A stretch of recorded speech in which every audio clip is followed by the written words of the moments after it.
আসসালামু আলাইকুম রহমতুল্লাহ। গোপালগঞ্জের সে বিভৎস মানে মানে সেই বিভৎস দৃশ্যের এখনও শেষ হয়নি। সেখানে সেই অভিযান এখনও শেষ হয়নি, সেখানকার সেই কারফিউ এখনও শেষ হয়নি, সেখানকার আতঙ্ক এখনও জনগণের মাথা থেকে যায়নি। সেখানে ধরপাকড় এখনও চলছে। এরই মধ্যে রবিবার বাংলাদেশে হরতালের ডাক দিয়েছে আওয়ামী লীগ।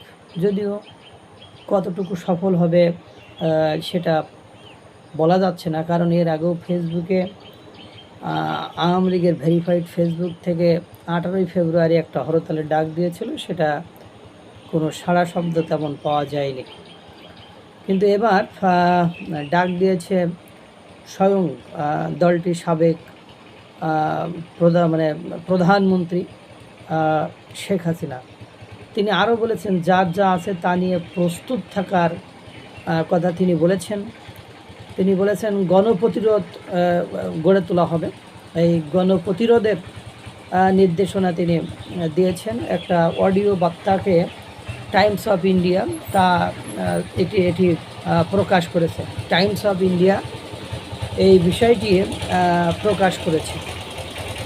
এই টাইমস অফ ইন্ডিয়া আবার আওয়ামী লীগের যিনি সাধারণ সম্পাদক ওবায়দুল কাদেরের একটা সাক্ষাৎকার নিয়েছে। সেখানে ওবায়দুল কাদের বলেন জনগণের প্রতিরোধ গড়ে তোলা হবে এবং আমাদের নেত্রী যমুনা অভিমুখে দীর্ঘ পদযাত্রার ডাক দিয়েছেন। প্রতিটি জেলা থেকে জনগণ এবং আওয়ামী লীগ নেতাকর্মীরা হেঁটে যাবেন যমুনা অভিমুখে। জানেন যমুনাতে থাকেন ডক্টর মোহাম্মদ ইউনুস। তা যমুনা অভিমুখে গেলেই তো বুঝছেন যে ক্যাচাল কিভাবে লেগে যাবে। এবং গণপ্রতিরোধের অংশ নেওয়ার জন্য প্রস্তুত থাকার নির্দেশনাও দেওয়া হয়েছে। এতটাই সহজ। যদি তাই হয় তাহলে বাংলাদেশে কি ঘটতে যাচ্ছে? অবশ্য এই হরতাল, এই গণপ্রতিরোধ এতটা সহজ নয়। যদি তাই আর এতটা সহজই যদি হয়ে যায়, যদি এই গণপ্রতিরোধ যমুনা অভিমুখে যদি পদযাত্রা হয়, তাহলে বাংলাদেশে কি ঘটতে যাচ্ছে সেটা অবশ্যই আপনার শুভকর, মঙ্গলকর এবং কল্যাণকর নয়।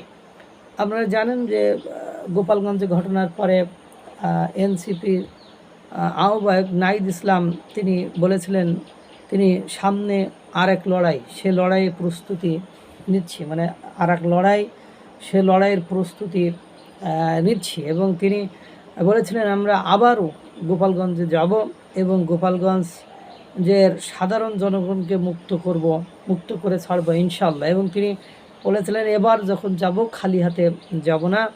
আপনারা জানেন আমি আগেই বলেছি যে আমরা জুলাই গণঅভ্যুত্থানের সময় যুদ্ধের সশস্ত্র সংগ্রামের জন্য প্রস্তুত ছিলাম। এবং আসিফ মাহমুদ সজীব ভুইয়া একই কথা বলেছেন। তার মানে কি, তাদের সশস্ত্র সংগ্রাম তো আর অস্ত্র ছাড়া হয় না। এবং অস্ত্র কোন ধরনের অস্ত্র সেগুলো আপনারা বোঝেন। এবং আপনারা জানেন তারা এখন নতুন করে ন্যারেটিভ চালু করছে মুজিববাদ জিয়াবাদ। এই মুজিববাদ জিয়াবাদ এগুলো নতুন ধারণা, এগুলো আগে কোনো দিন শোনা যায়নি বা আগে কোনো দিন এগুলো চালু ছিল না। তারা জুলাই গণঅভ্যুত্থান থেকে এই শব্দগুলোর পিক অ্যান্ড চুজ করেছে। এবং আওয়ামী লীগের, ওরা আরও বলছে আওয়ামী লীগের নির্বাহনই বাংলাদেশের একমাত্র মুক্তির পথ। অর্থাৎ তাদের অ্যাটিটিউড, তাদের দৃষ্টিভঙ্গি সব কিছু মেলায় আওয়ামী লীগকে এনিহাও তারা নির্মূল করবে। এবং আওয়ামী লীগের অবশ্য দেয়ালে পিঠ থেকে গিয়েছে, এই জন্যই হয়তো বা তারা গণপ্রতিরোধ, যমুনা অভিমুখে পদযাত্রা, এই সকল কর্মকাণ্ডের ডাক দিয়েছে। এবং আপনারা জানেন যে অবসরপ্রাপ্ত মেজর আখতারুজ্জামান সাবেক সংসদ সদস্য তিনি বলেছেন গোপালগঞ্জে এখনও কারফিউ তোলা হচ্ছে না। এর অর্থ এই হলো গোপালগঞ্জের যে আগুন লেগেছে, এই আগুন বাংলাদেশের সর্বত্রই ছড়িয়ে যাওয়ার একটা সম্ভাবনা আছে এবং বাংলাদেশের একটা ক্যাচাল মানে বেঁধে যাওয়ার সম্ভাবনা আছে। এবং নাহিদ ইসলামের যে বক্তব্য সামনে আর এক লড়াই, সে লড়াইয়ের প্রস্তুতি নিচ্ছি, অর্থাৎ সব কিছু মিলে এই মুহূর্তে দেশি বিদেশি বিভিন্ন চক্রান্ত চলছে। এই চক্রান্ত থেকে মুক্তির অন্যতম পথ বা উপায় হতে পারে একটা অংশগ্রহণমূলক নির্বাচন। কিন্তু দুর্ভাগ্য হলো সত্য যে এই অংশগ্রহণমূলক নির্বাচনের দিকে যাওয়ার এই সরকারের কোনো মানে মাথা ব্যথা আছে বলে বোঝা যাচ্ছে না। বরং তারা চাচ্ছে যে কীভাবে নির্বাচনকে আরও প্রলম্বিত করা যায়, নির্বাচনকে আটকানো যায়। সেটা গোপালগঞ্জের ঘটনার পরে বিএনপির অনেক রাজনীতিবিদ প্রকাশ্যে বিভিন্ন স্থানে তাদের ভাষণে, বক্তব্যে এই কথাগুলো তুলে ধরেছে। সত্যি যদি ঘটনা যে কোন দিকে যাচ্ছে, কী যে ঘটবে, কি হবে, এটা মানুষকে উদ্বেগের ভেতরে রেখেছে, উৎকণ্ঠার ভেতরে রেখেছে, চিন্তার ভেতরে রেখেছে। সাধারণ জনগণ আসলে একটা হতাশার মধ্য দিয়ে এবং আতঙ্কের মধ্য দিয়ে সময় পার করছে যে বাংলাদেশ আসলে কি ঘটতে যাচ্ছে।